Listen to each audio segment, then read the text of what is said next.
I want to go over our third source today. I've gone over the first two with you, so I want to go over the third one. This one's a little different. The other two were fiction, and this one's a nonfiction piece, and it's titled Capitalism. And again, make sure that you always read what's next to the pictures, because a lot of times that will give you an idea of an answer to a question that you may be asked. I'm going to go ahead and jump right in to this. The first paragraph says capitalism is an economic system in which individual people make most of the decisions and own most of the property in a country. This is the system used in the United States. So here I see the word own. I think that's important in property. And then I think too, just making decisions, people doing those things. People make decisions, people own property. And then we look at the top, the first heading here, it's titled Property. In a capitalistic society, individual people and businesses can own, there's that word own again, property. Property, it's repeated, can be a piece of land, a house, or something smaller, like a car or even a shirt. People can decide when to sell their property, repeat, or buy more property, and that's that ownership, buy, own, property.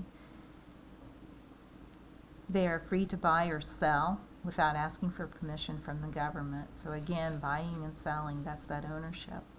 They can also decide what price they will charge for their property, how much money they will spend on a new piece of property.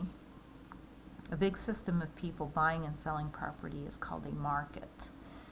So in this piece, I'm seeing repeatedly ownership and property. So it's definitely talking about money. And then we can go on into the next paragraph too, but for the sake of time, I'm going to stop there. So my source 3 section of the paper, my keywords would be ownership, it would be property, and then I think paragraph 2, it's all about ownership, buying and selling, and about money, as part of survival. So now I have all three sources, notes for all three of my sources. So I'm going to look through these, and I'm going to see if there are any common words. Well, we've got poor and rich here, and we've got a poor man here. We've got rich, we've got money, we've got money.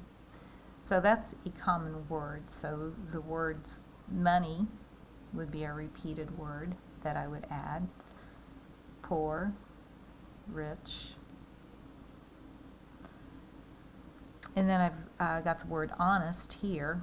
And I remember from this story that the poor man, he was honest. So I could have put honest here as well, because he was honest in that he said, give me the 1,000 diners and I will show you the Kaiser. And he wasn't able to do that, so he went back and said, go ahead and take my head because I didn't live up to my promise. So we've got honest going on. And then buying and selling, you have to have some honesty with that too. And that's an inference that I'm making, is the buying and selling and the ownership of property. Here we've got the shoemaker. He's very hardworking.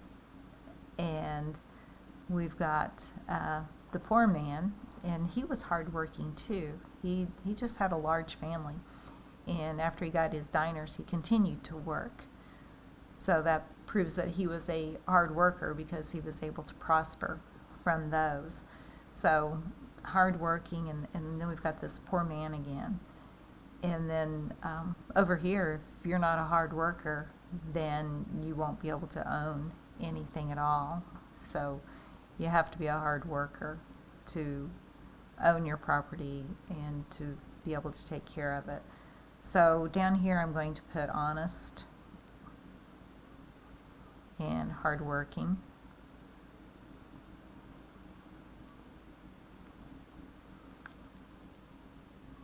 And then looking through here, you know, what the notes that I've taken, there's really nothing else that I could make a connection with other than the fact that the shoemaker owned his business. The poor man, he owned the diners. And then you have to have ownership. You can have ownership, and you do have ownership. You have a shirt, you own that. So ownership might be another key word that I could put here. Okay. Then I'm going to take these key words and I'm going to look at my prompt, and I'm going to see if I can't create some of that information into one piece so that I can answer that. And you have your 3 sources available. They're all still right there on Google Classroom, so you may refer back to those.